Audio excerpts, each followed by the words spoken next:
The Florida Podcast Network, the voice of Florida.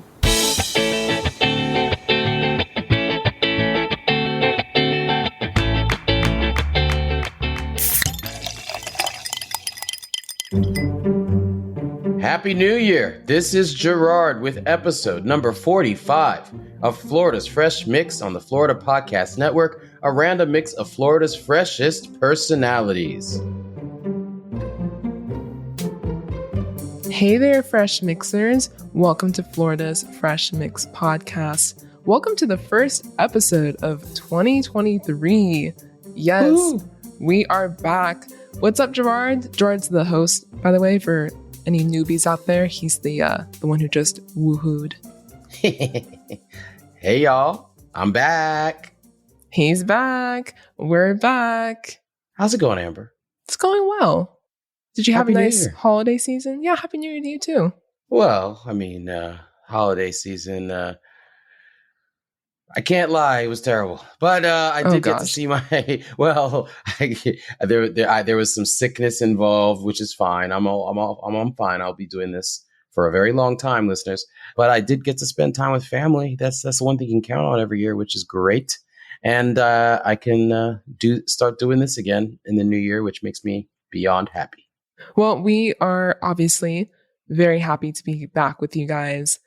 And we're happy to talk about the first guest of the new year. We have Sira Garib. She is the founder and owner of Pure Vegan Cakes. Her and her husband bake tons of vegan cakes and other desserts like cookies, flan, chocolate-covered Oreos, Rice Krispie treats. People, the list goes on and on. You're making my mouth water. Oh, listeners, please go check out her website. We have it linked in the show notes. That website will make your mouth water. The photos of all of these beautiful desserts, it's insane. And for people who aren't vegan, like Gerard and I, you might think, ew, that probably tastes bland and like cardboard. And I gotta say, we've never tried her desserts, but I guarantee, not yet. It's about to be on and popping. Oh, for sure. She's only in West Palm Beach, so that's not too far from where we are in South Florida. Right. But just from the photos and the way that she describes the way that she bakes these cakes and her intentions and the love she pours into them, I'm sure they're super tasty. She's had raving reviews. She also is like a celebrity vegan baker, which you guys didn't touch on in this episode, but hopefully in the near future, we can get her back on, and that's what you guys can discuss, all of her celebrity encounters and clients. That's exactly right. Now, Amber, Sira's unique in a couple of very interesting ways. Why don't you tell the people? Yeah, for sure. So Pure Vegan Cakes is the only vegan bakery in South Florida that bakes Italian rainbow cookies that are completely vegan. Now, you might be thinking that's like a really random cookie to try to master the vegan art of it. But Gerard and Sira go in pretty deep on why she specifically chose to try to make vegan Italian rainbow cookies. It's a really cool story. But something else that I really enjoyed about this interview was when you guys touched on the fact that, yes, all these desserts are vegan, but many of her customers have really limiting dietary restrictions and food allergies. Some of them haven't had desserts in years or decades because it just wrecks their bodies in different ways. It sounds like some of them might not have had the ability to eat desserts their entire lives. I mean, it's just there's some very, very moving stories here. No spoilers at the moment, but it was very moving, I have to say. Incredibly moving. And you guys just really focused on the fact that it's just, it goes beyond cakes. It goes beyond desserts. There's a deeper why that Sira has for doing the work that she does. And yeah, this is just a phenomenal conversation. Seriously, it gets into all the feels. That's exactly right. And speaking of all the emotion and the intentionality behind what she does, which is beautiful. Listen, I've got to give my shout out to Guitars Over Guns. As our devoted Fresh Mixers already know, for the past 3 years, I've proudly served on the board of directors of Guitars Over Guns. GoGo is an incredibly impactful nonprofit organization that offers students from disadvantaged communities in Miami, Chicago, and Los Angeles a powerful combination of music education and strong mentoring relationships with professional musicians to help them overcome hardship, find their voice, and reach their potential as tomorrow's leaders. Please head to the show notes. It's a new year. Head to the show notes for more information and, most importantly, to donate, donate, donate. That's my spiel. Donate that money for a good cause There you for go. the kids. It's for the kids. All for the kids. All right, let's start off this new year right. Let's do it. Yes, yes, yes. Let's get into this awesome interview between Gerard and Sira Garib of Pure Vegan Cakes. Yummy. Okay, Fresh Mixers, happy new year. It's a new year with more new interviews, with new guests, putting a new smile on your face, new encounters, new experiences, and new nuggets of knowledge to drop on your ears, on your earbuds, your earballs. All right. So today we're starting it off, brand new year, with Sira Garib of Pure Vegan Cakes, owner, CEO, and founder. How are you, Sira? How's it going? Whoop, whoop. I love that intro. We are doing well. Super excited to be here to kick off the year this way with you.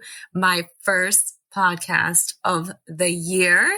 So thank you for having me. Oh, so happy to have you. And I'm really excited because in past interviews, for example, episodes 24 and 25, we interviewed Angie Willoughby. She's her nickname is the Green Baker. She infuses baked goods with weed. Okay. So, Yep. So we've had a baker, and in episode 28, we interviewed Sean Russell, about all things veganism. So today we've come full circle and combined both topics. Now that I'm a pseudo expert on both, just kidding.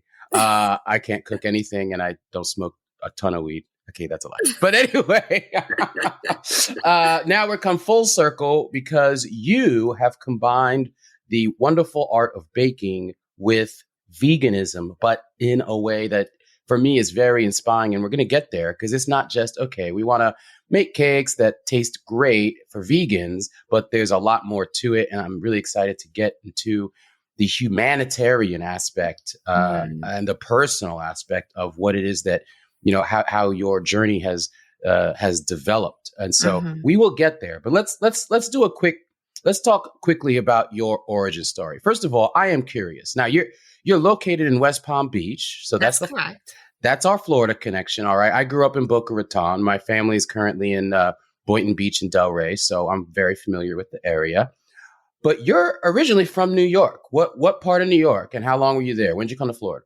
Okay. Well, we have some similarities there because when I did move from New York, I moved to West Boca. So before heading up to West Palm, so I finished up high school actually in West Boca. So, yeah, I was born in Brooklyn, New York, and then Brooklyn, okay. Lived pretty much all over Queens, South Ozone Park. Okay. Before moving to Florida, which, oh my God, I'm going to have to pull a calculator out to tell you how long. But I finished my last year in high school, basically, here in Florida. So I think I've been living here, I want to say maybe about 20 years now. Oh my God, it's a long time.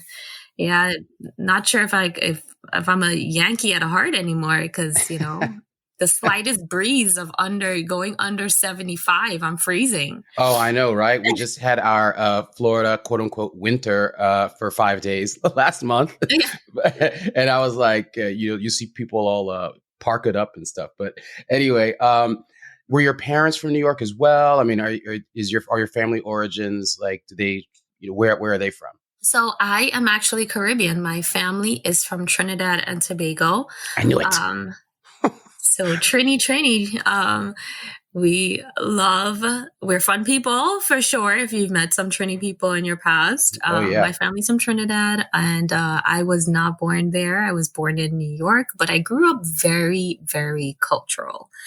New York definitely is very diverse. Even where I lived, it's just an awesome melting pot. So a lot of the people in the community that I lived in pretty much was also West Indian. Like they're from Guyana, they're Jamaican. Of course, we have, Americans, but it's just a wonderful mix, melting pot. And I grew up really diverse, really cultural. So if I do meet other fellow Trinidadians, I could easily fool them and they could probably think I was born in Trinidad.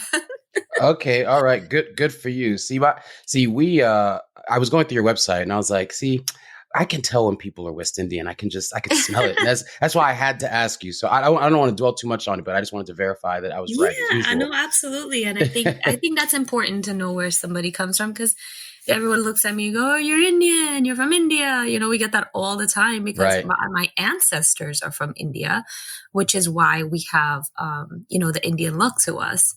I want to tell you, maybe it's 177 or 178 years where they migrated.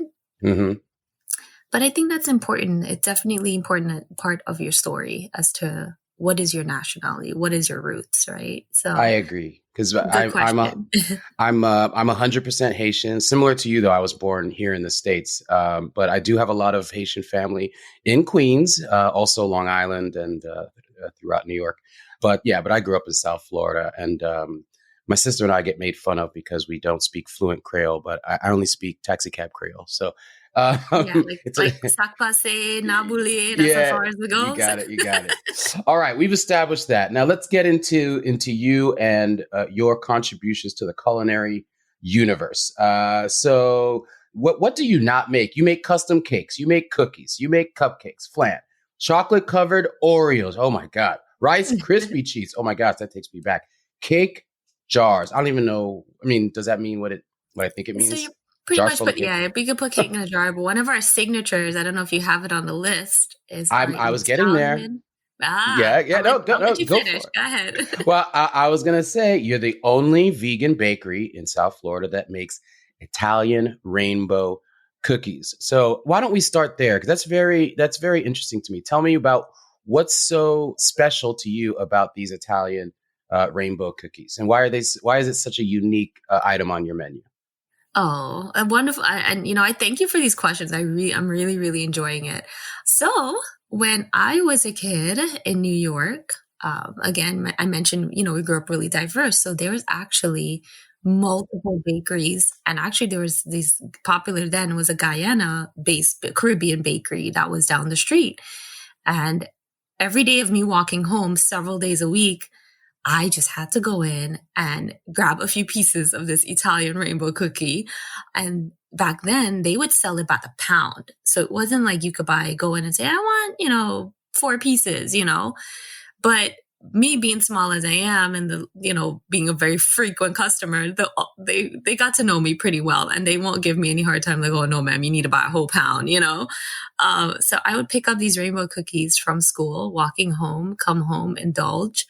I think that is the deep root behind why I wanted to veganize rainbow cookies. I remember how much I just loved it. I was addicted to it, and once I got into this business that I'm in, I wanted to attempt the Italian rainbow cookies. And so I did.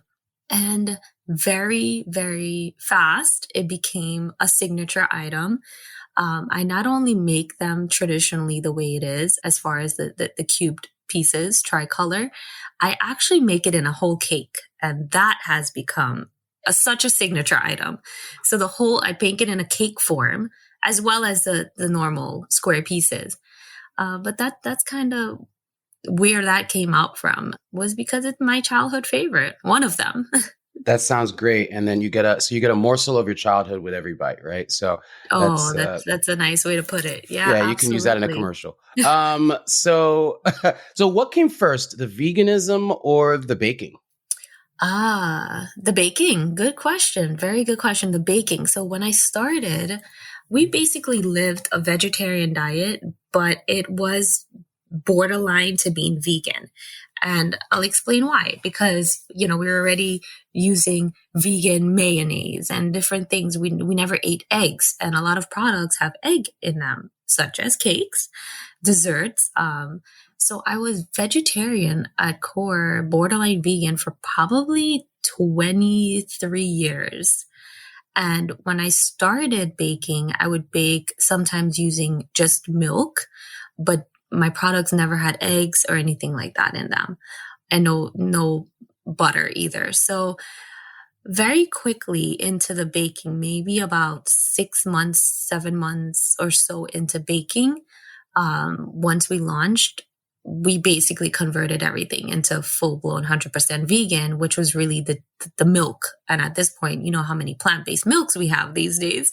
So it was really easy. And then we follow suit with being 100% vegan.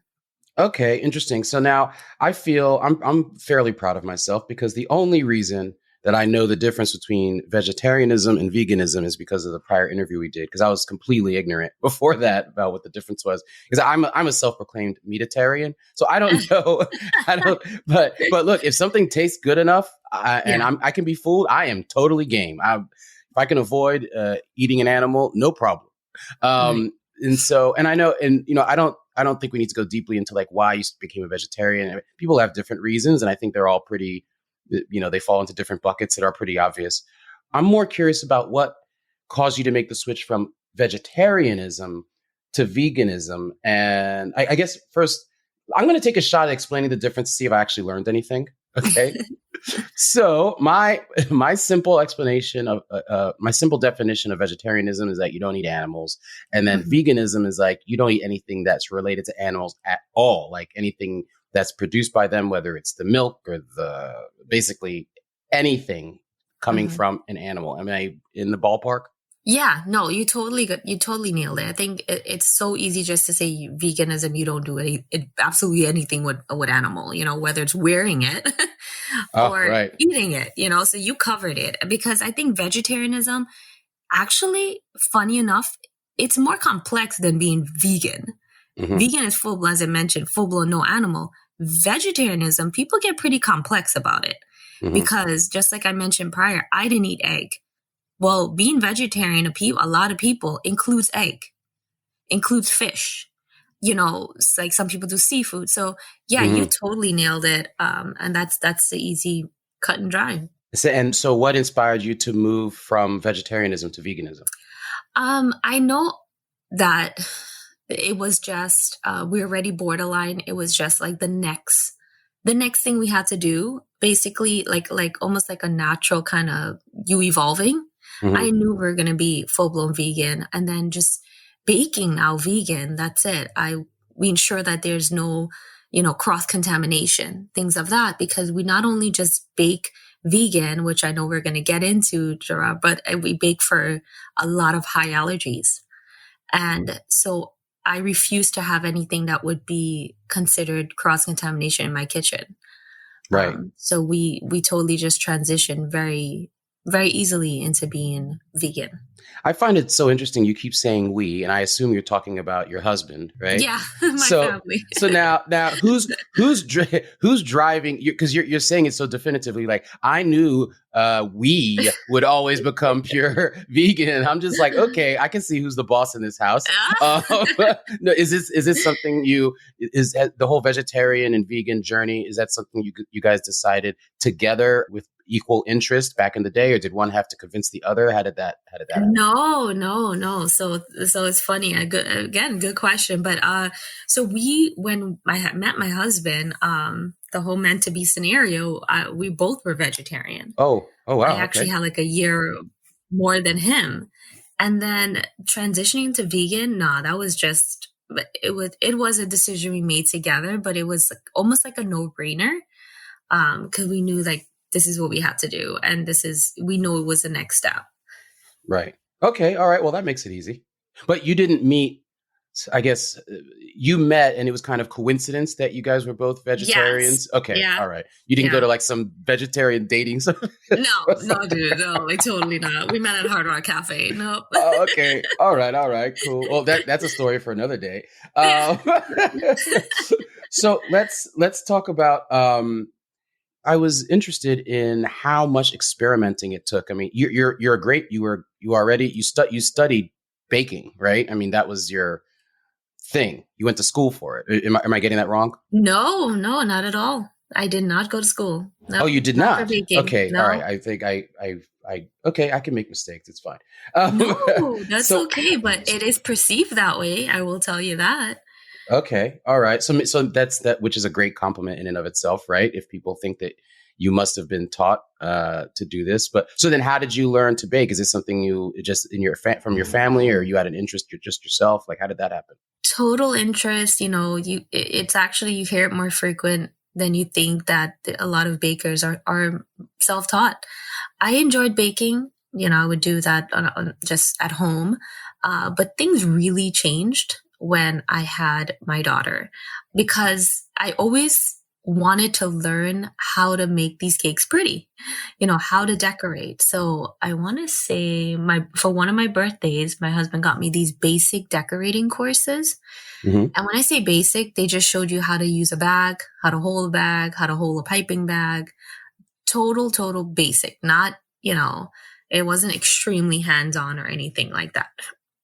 So knowing those little basic steps after completing the classes, I realized, well, in our area, we would get our cakes typically from Whole Foods. There really wasn't any other place that you can find vegetarian cakes.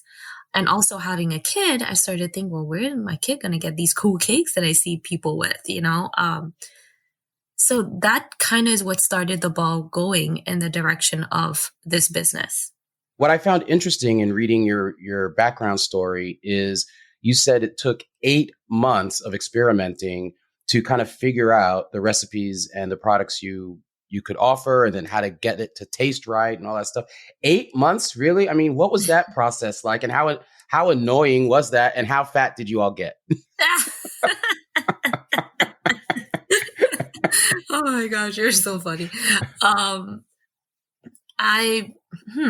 Fat. Well, I don't know. Yeah, I had the baby weight and all, so maybe that did contribute to some. Hey, I didn't say how fat you got. I It. purposely said how fat you right? all got. Yeah, I'm an equal opportunity offender. All right.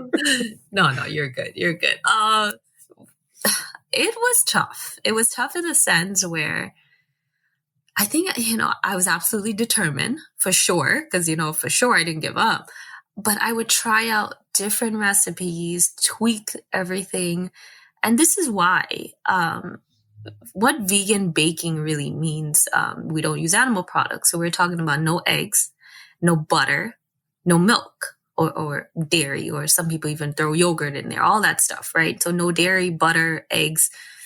And in baking, when you understand the purpose of each ingredient, such as what do eggs do? Okay, well, eggs is your binder. Eggs is what holds everything together so it doesn't crumble. So I did different types of trial and error using different types of substitutes.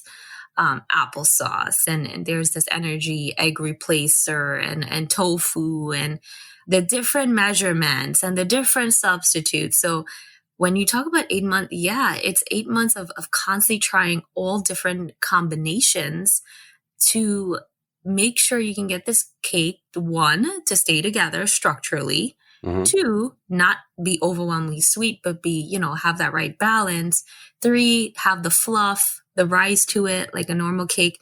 So there's a lot that goes into that, with me breaking it down now I'm sure you're like, oh yeah, Mm-hmm.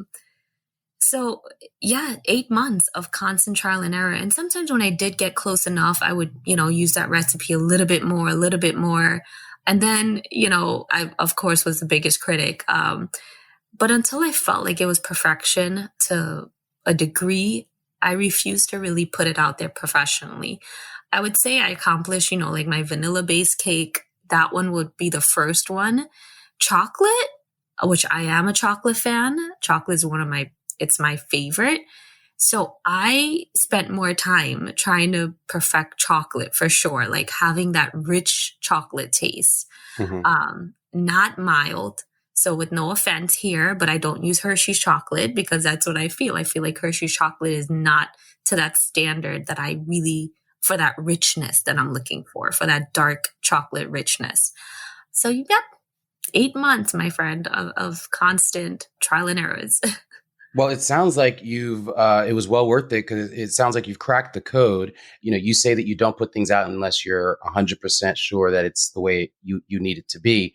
Are you still experimenting at all, or do you think you've nailed it? You've got it? No, totally. I'm not experimenting with cakes anymore. What we have, it's definitely solid. And definitely one day you got to taste them. I love the confidence that there's a lot of, your website exudes a ton of confidence and everything, that you put out there. I'm loving it. I think that that's great. And now I want to get into the evolution of your vegan journey and the baking, which I guess started, simple enough. Let's make really good tasting vegan desserts, but it's evolved since that to, addressing people with special dietary needs who can't eat desserts at all for all different kinds of reasons. People are allergic to all different kinds of stuff. I'm very blessed that I'm not allergic to a damn thing as far as I know, except for maybe ignorance. I'm only allergic to ignorance, but but that doesn't affect my diet. So how did it come about that you became aware that this was something that needed to be addressed, that there was a hole in the market, so to speak? Or I don't want to say hole in the market, that sounds too cold, but that there are people in real need. How did you come across this realization and you decided to take your culinary journey even further to address this specific need with respect to dietary restrictions? Sure. And this is, I really get passionate talking about this because this is the passion behind this business. Very, very quickly, the kind of requests I was getting for cakes came in with, we have such as gluten-free, so popular now, which is no wheat. Right? They can't have regular flour. I didn't know that until you just said that. I never knew what gluten was. See, look how you're going to be such an expert when we're done with this podcast. You're going to have everything combined. I'm loving it. I'm a nerd. I love to learn. Go ahead. So gluten-free has become so popular now, not because of just nobody wants to eat wheat. I mean, you do have a subset that goes that way, but it's people have been kind of misdiagnosed. A lot of people with stomach issues, for instance, they eat something like, I just don't feel good. They can't keep it down. Whatever those reasons are, they realize when they cut the gluten out of their diet, which is no wheat, meaning they can't have regular flour, can't have regular store bread that's on the shelf, right? Anything with wheat. They realize when they cut that out, they actually feel better. So that's with or without like a doctor's official diagnosis. So gluten-free, I mean, that's just what I've seen from experience and reading. Can I pause right there? Can I pause right there and ask you a very stupid question? Yeah. So I probably already know the answer to this based on your explanation, but when you say no wheat, so if I can't eat wheat, can I go to the store and instead of buying wheat bread, just buy plain white bread? Or when you say wheat, I mean, it covers all that stuff. No, because that's still derived from the wheat, the flour plant. So right, no, I figured you can't have that at all. Okay. So people who can't have that nothing with like that normal flour. So if they can't have that. They have to have things that are comprised of different grains. So rice base, for instance, rice base, oat base. So we have a flour blend, quote unquote flour blend that's gluten free. So it's not made with your traditional wheat, white wheat, anything, it's made of different types of grains. And mastering those cakes now even became more technical because it's not just vegan. With gluten, things tend to be very gooey, dense. When we're talking about that 8 months of experimenting and perfecting, gluten-free by itself, it's a beast. Much less because people who eat gluten-free that are not vegan, they typically use a high amount of eggs to bind that cake. So very, very quickly, we got different allergies, such as somebody who would be gluten-free and dairy-free. Well, damn. Correct. So now you can see where this starts going. There isn't, you mentioned a hole in society there. I say it's a gap, quote unquote, same thing. There's a gap with these types of mainstream bakeries that are out there. They do not cater for the clientele that we have, that we serve, these folks with these high food allergies, the combinations that they have that has to be gluten-free, dairy-free, nut-free, egg-free. It's quite a complex combination. So we started to get these types of requests, and my heart just felt for these people. You know, we started to cater. You know, one of my good friends, I always talk about her daughter first. The daughter's 3 years old. She never ate a cake. They would actually have, and I'm going to send them this podcast to listen to once it gets out. But they would actually, I think she told me they would have like mashed potatoes and put a candle on it for this kid to blow because she was so complex. Now, to add on to more to it, soy is typically an ingredient that's really used in veganism, like soy milk or soy lecithin or things like that. This child couldn't even have soy. So, oh my gosh. Very, very complex. So let's go over that again. No flour, no milk, no eggs, no butter, nut-free, no soy milk. So you have to find different substitute, as well as now even with your vegan butter may have soy. Well, she can't have that either. Wow. So these are the kind of clients we started catering for. And on top of that, let's add on a little bit more. I actually have clients that are allergic to sugar. Right. I was going to ask you about that. I've made a wedding cake for a wonderful couple and more. You know, they are returning clients. They cannot have sugar. She's allergic to sugar. This cake had to be gluten-free, the whole works, just like I told you, and sugar-free. So sugar-free, we use, and hopefully I'm saying this right, but I believe it's like erythritol, which is a type of sugar-free. It's like the only thing on the market that you can make frosting with that will still give you that texture, a little bit of that frosting fluff. So getting even more complex into it, we started to really cater for these guys who can't find cakes. You can't, you know, even as much as we love Whole Foods, they don't cater for these type of complex allergies. They don't. It really drove our purpose, and it really drove my passion and into this business of being more than just vegan. Let me pause there, because when you mentioned Whole Foods, and it sounds to me that nobody's catering to these people other than you. I mean, do you have?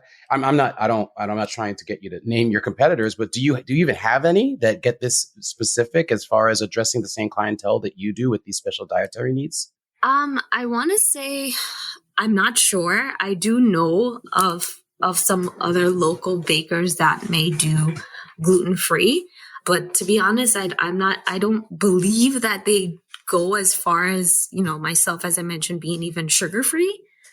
And maybe they are now, but just from what I know, I don't believe so. Y'all cover it all. So like, you know, I had assumed that some people, you know, they're allergic to nuts. Someone else might be allergic to sugar. But then you described how, particularly with this 3-year-old little girl who's just, you know, susceptible to so many things. And it's just wonderful to know that you can address all of those things in one shop, and you do it with love. I mean, yeah. I'm sure that, you know, I know that there's stories of baking cake for cancer patients, and, you know, can you give me at least one other example of, you know, how this really affects people in the real world? Absolutely. We've baked for several cancer patients, because when you have cancer, you're diagnosed, diet is really big. So many of them, they can't eat dairy, and you can't have sugar, because sugar causes those cancer cells to metastasize. So we have been able to bake.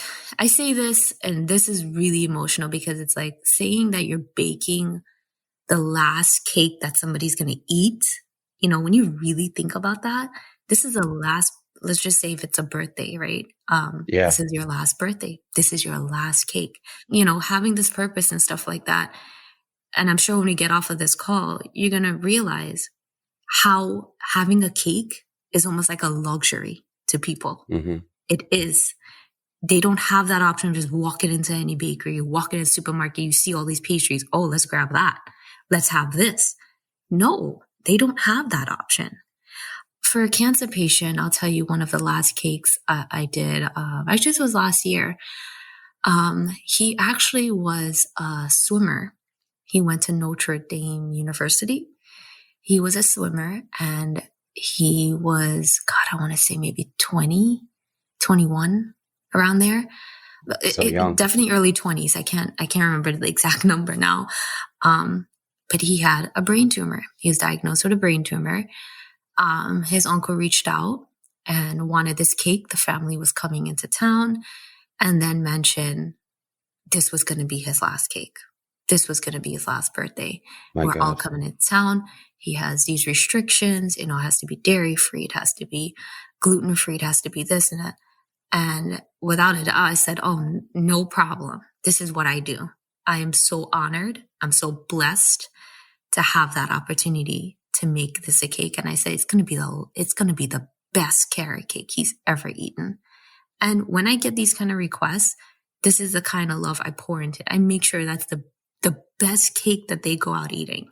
I mean, I do that for every cake, but it gets even more emotional when we know that this is the last cake. Right. So I actually incorporated a cool image because we do edible imaging. My awesome husband helped as well.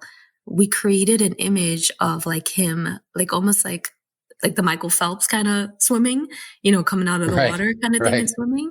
Mm-hmm. And we used the image, and then we changed the hat, and we made it Notre Dame, and we incorporated all these little cute personal elements because I really wanted to make him smile, and swimming was his thing. So we designed it with that type of theme, and they said it was the best cake they've ever had. And, shortly after. Period of all cakes. Period. I believe it. Uncle just actually wrote me over the holidays, but we were actually out of town, but wanted a cake because they were coming in to visit his mom. These are families we still keep in contact with. Another cancer patient we had was for a Father's Day request, and they ordered. So that was a carrot cake, and it had to be, all the type of restriction, allergy friendly stuff. This one had to be totally sugar free. And the way how these clients come to us too, we know that the universe sends them our way, of course. They said they were calling everywhere they possibly can, every bakery in South Florida, to try to get a sugar-free, dairy-free cake for this particular dad. And it so happened, this guy he ended up calling, his uncle worked with my husband. Oh, wow. And they searched everywhere, and then said, well, I know my colleague's wife does cakes, stuff like that, And they end up coming our way, and we made a Father's Day cake. I'll try to dig up some pictures for you to see, because he actually sent me a picture in the end to say, only like a sliver of a slice was left of that cake. He said everybody enjoyed that cake. Sugar-free it is a different texture when you're dealing with sugar-free, because it's not creamy. It could be a little grainy. It's a little different, right. And none of that bothered them. And they indulged that cake, enjoyed it. And obviously shortly after, he passed away. But it's more than just a cake now. This is bringing people together. This is making their, some of them final memories. It's around this cake. When you say it's more than just a cake, I would go so far as to say that it's not exaggeration or being overly dramatic to say that these are blessings. Yeah. And these are, final blessings that you give to someone before they pass on. Yeah. That's so beautiful. So I want to end on this powerful note, but I have to go from the why, because clearly you have one of the most beautiful whys I've ever heard, to the how. How do you get all these blessings out into the general public? How do you distribute them? Because my understanding is that you don't have a storefront. How do you get your products out there? I want to say social media is another blessing, we do a lot on social media. A lot is word of mouth and Google. So we have our website, everything's listed on there. And a lot of people, they really Google and find us, and then social media. And that's really that's our ways, word of mouth. But that's about it. Yeah, we don't have an actual storefront. Not sure what's in what the future holds, but we've truly been blessed. And when you put it that way, giving final blessings, that is so true. It's so true because I'm telling you, I talk to that cake. I I bet. do. It's such a thing, but I talk to that cake when I'm, I believe in feeding it all this positivity. And when I'm doing that cake, I'm saying that let this be the best cake they ever eat. And I believe in speaking it out. I believe in pouring that kind of love and positivity into what you do, because think of the flip side. What if you were to tell the cake it was the most horrible thing in the world, or something of the opposite, that's not the kind of outcome I want. Right. Or right. I want anybody to have or experience. So speaking of social media, where can people find you on social media? Obviously, we're going to include your website and all the links in the show notes. But why don't you tell the folks right now? Oh, please, yes. Follow us on social media. Our handle is Pure Vegan Cakes, all spelled out, Pure Vegan Cakes with an S. And yeah, we definitely, we encourage you all to follow us and watch our journey, because my feed is not just about cakes. If you take a look at it, our one part I didn't get to tell you about is how much our 5-year-old is into this business, because I've been doing this since she was about 9 months old. And the way that she has evolved into cakes and veganism and embracing it all, it's pretty magical, and everybody loves her. A lot of people they spot her before they spot me, and they really adore her. Her name is Kalia. So our page shares vegan products. We share places that we eat. We love to visit our local spots and share the kind of food we're eating and how delicious it is. Kalia is beautiful, by the way. Is that her on your website there? Yes, it is. She's so beautiful. Thank you. She's certainly a mini me, and very strong-minded. And before we go, do you have any events or anything else coming up that you want to promote while you're here with me on the mic? We will be launching out for Valentine's Day. That's the next big event, which would be, coming up in February. We are busy and blessed, and, we want to grow our followers. We also want to collaborate with other businesses and showcase them so that we can all help each other out. That's what's up. I don't charge people to post, I don't do any of that stuff, which I know people do. That's a way of their income now. But naturally, I just want to help other people. Right. And if you have good products, you have something you want us to share for you, I am happy to do so. That's lovely. I love that. Okay, thank you so much. But before we go, I do have one last question, and this might be even dumber than my prior question about wheat bread. Okay, are you ready? All right. Okay. So I don't know how to cook, and when cooks cook something, I imagine, and I've seen it, they make a little bit for themselves on the side, or they're tasting it throughout or whatever. As a baker, though, when you're, especially like you described the cake with the swimmer, and I've seen some of your masterpieces on your website, that's the final product. How do you know what you can't taste what you're about to give somebody, because it's like, it's a creation. How do you know what it tastes like before you give it to them? Or do you just have to like cross your fingers and have faith? Oh, it's so magical. It's so magical. You don't have to taste it. Well, I know what my products taste like, because now it's same type of recipes that we mastered. But here's the other part. Here's another part. When you actually bake a cake, you have to level the top off so that the cake can be flat. So it can have like, a dome shape, for instance. You have to cut that top part of it off so the cake is leveled, maybe about an inch and a half or so.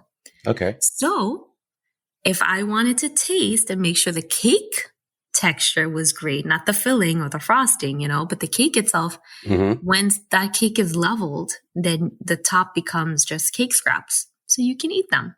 See, I knew my question would reveal you a do little not secret. Have dumb questions, my friend. No question is dumb. Okay? I would have never guessed that. So I love that. Here's another part. Here's something else that will blow your mind. Those cake scraps that, you level the cake off. What you could do with them, and what a lot of bakeries do, is you crumble that up and then you make cake pops with it. So no cake goes to waste.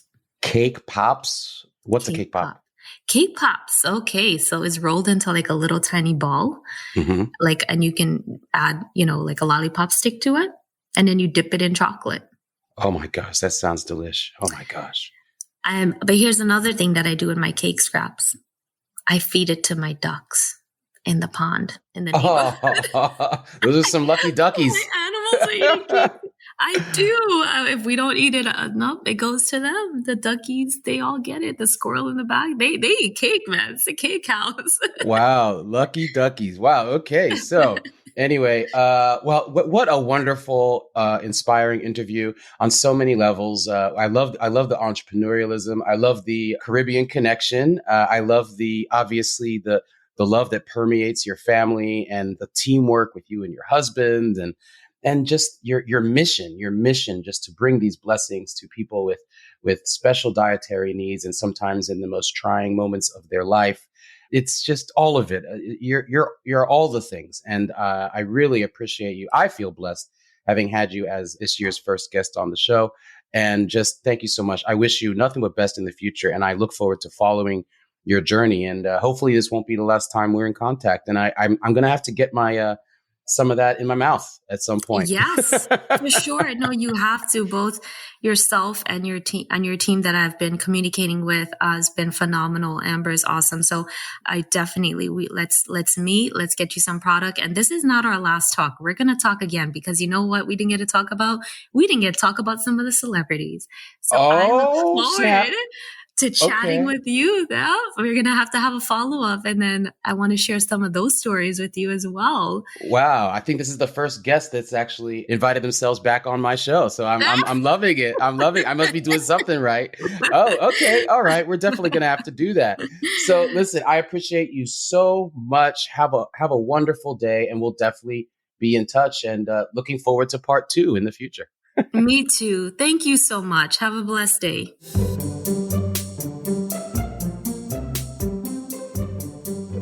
So, fresh mixers. We have started the new year with such an amazing, powerful episode with a wonderful, wonderful guest who's doing so many good things. It's not hard to pick out some things for my fresh take to really think about and to process. I mean, first of all, count your blessings. Count your blessings. Most of us can freely choose what we put into our bodies because we don't have allergies to certain things, or the allergies we have are minimal or whatnot. Or maybe we just have an allergy to just one thing. We could just avoid that one thing. And maybe we don't really care about that anyway, right?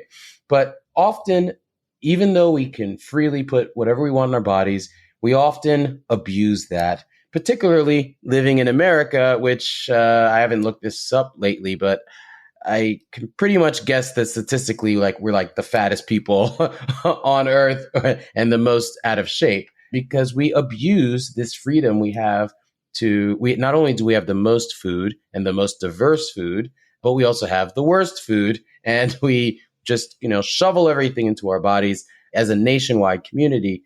And we don't sit back and think that that is a luxury. That's a luxury that we have. And so many people out there don't have that luxury through things that are completely beyond their control. I've seen the effects that it has on people that I love, and it's absolutely terrible. So I might not be able to empathize, but I can sympathize with people that are allergic to certain things. And it brings me so much joy to see what Sira is doing with her business to help these people, particularly those with multiple allergies.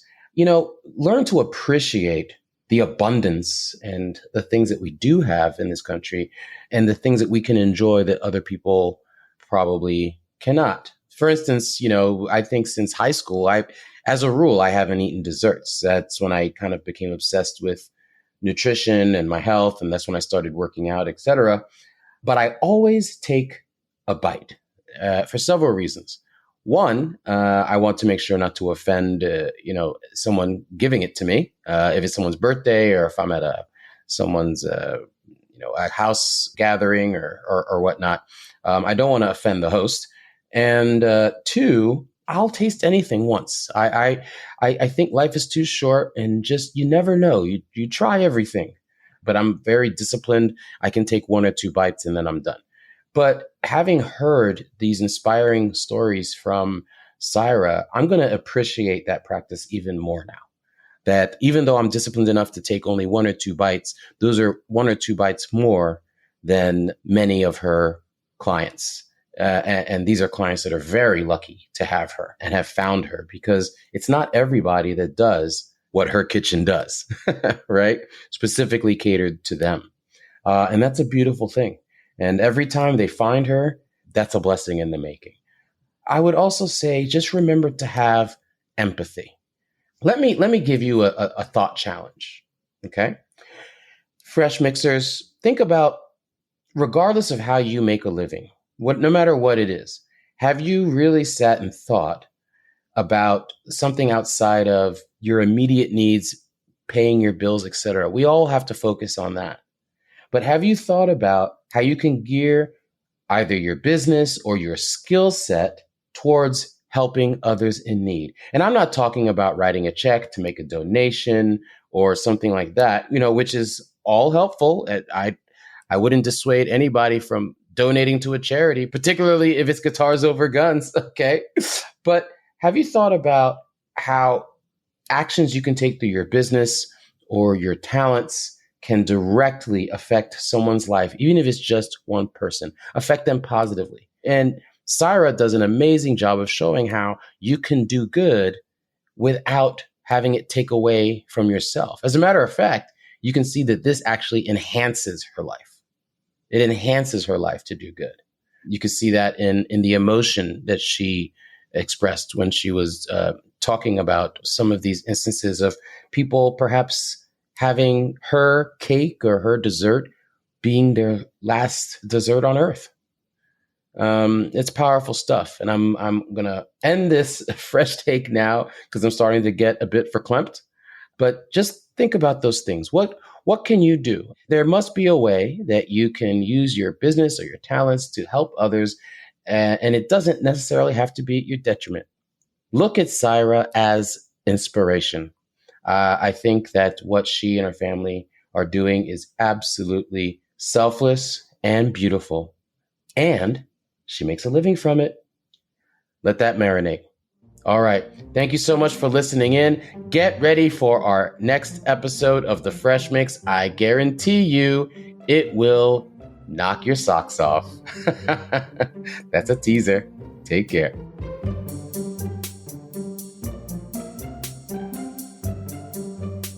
For details and show notes about today's show, go to freshmixpodcast.com. The Florida Podcast Network has a closed Facebook group exclusively for superfans of their shows. Just search for FPN Insiders on Facebook to leave us comments, get early scoops, contests, and other special treats. Or you can just complain about how Florida in the winter, well, when there is one, the weather is so schizophrenic that we can use the AC and the heat back and forth throughout the day. Like, seriously, like you'll wake up in the morning and you'll be like, oh, I got to turn the heat on. It's cold. And then an hour later, oh, I got to turn the AC on. It's just a back and forth. It's like dancing ballet with the weather. It's crazy. Anyway, be sure to visit all the great shows at floridapodcastnetwork.com. Keep catching Who's Fresh in the Florida Mix with Florida's Fresh Mix podcast.